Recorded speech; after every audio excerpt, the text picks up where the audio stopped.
Jadi perangkah di Indo-Pasifik dengan medan kurusetranya Taiwan, kita mundur kembali ke tahun 1950-an dalam perang diplomasi antara ROC, Republic of China Chiang Kai-shek, dengan PRC, People Republic of China-nya Mao Zedong. Dalam diplomasi luar negeri, ROC duluan masuk ke PBB. Pihak Barat di awalnya hanya kenal ROC sebagai Tiongkok.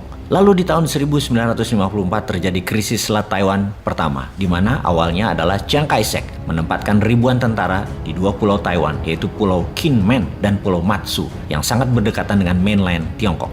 Dijawab dengan keras oleh Mao Zedong, dua pulau itu dibombardir peluru dan roket. Kemudian terjadi lagi di tahun 1958, krisis kedua Selat Taiwan. Kembali dihajar bom dua pulau tersebut oleh Mao Zedong dari PRC. PRC tujuannya satu, mematahkan rantai Taiwan agar tidak bisa masuk daratan Tiongkok. Di antara ketegangan politik dengan Tiongkok daratan, ekonomi Taiwan di tahun 1960-an hingga tahun 1980-an, ekonomi Taiwan boom, sukses besar.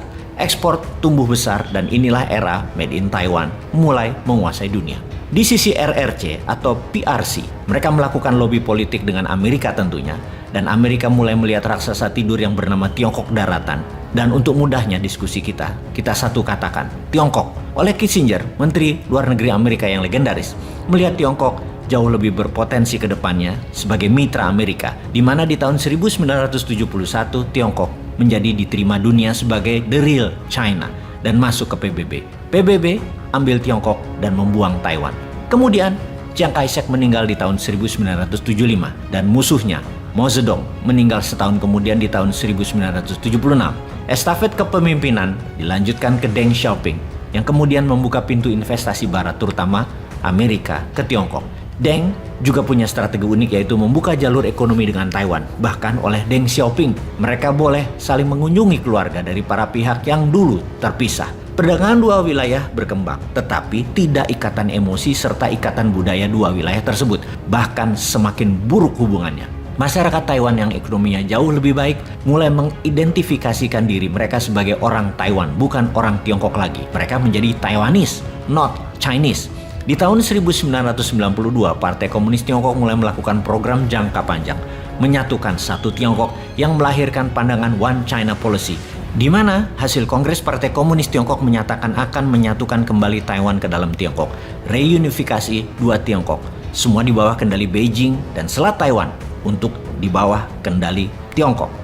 Di sisi Taiwan sekarang, Taiwan adalah negara demokrasi penuh. Ada multipartai di negara Taiwan. Misalnya, ketika di tahun 2000 Taiwan memilih Cheng Shu-ban sebagai presiden Taiwan. Dan dia mulai menyatakan akan mendeklarasi kemerdekaan Taiwan untuk membuat Taiwan menjadi negara sendiri, bukan Tiongkok. Tiongkok tidak siap dengan langkah Taiwan waktu itu dan mulai membuat konsensus baru.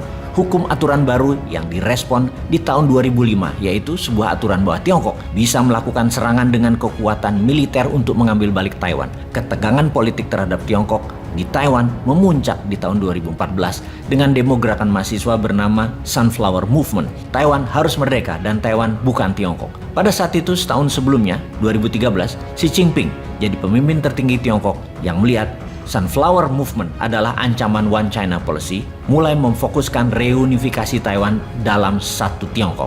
Xi Jinping yang punya romantisme sejarah mulai menggaungkan China Dream, impian Tiongkok untuk menjadikan the greatest country in the world. Salah satunya mengambil Taiwan kembali.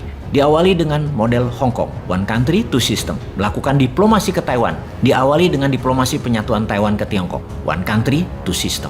Namun ide ini ditolak mentah-mentah oleh Presiden Taiwan sekarang, Tsai Ing-wen, tetap menyatakan Taiwan negara demokrasi. Dalam jabatan pertamanya di tahun 2016 yang kemudian terpilih kembali di tahun 2020, Tsai Ing-wen tetap tegas, Taiwan negara demokrasi. Taiwan yang memiliki kedaulatan penuh, punya bendera negara, punya mata uang negara, punya GDP per kapita $33.000 per tahunnya atau 2 kali dari Tiongkok, punya harga diri yang besar, punya nation pride dan nation dignity. Taiwan adalah negara cheap superpower, namun secara politik hanya 14 negara di dunia ini yang mengakui Taiwan. Negara yang mengakui Taiwan hanya negara-negara kecil seperti Vatican City, Belize, Haiti, Guatemala, Honduras, Paraguay, Tuvalu, Nauru. Dunia lain menganggap Thailand sebagai breakaway province atau provinsi Tiongkok terpisah yang akan diunifikasi kembali dengan Tiongkok.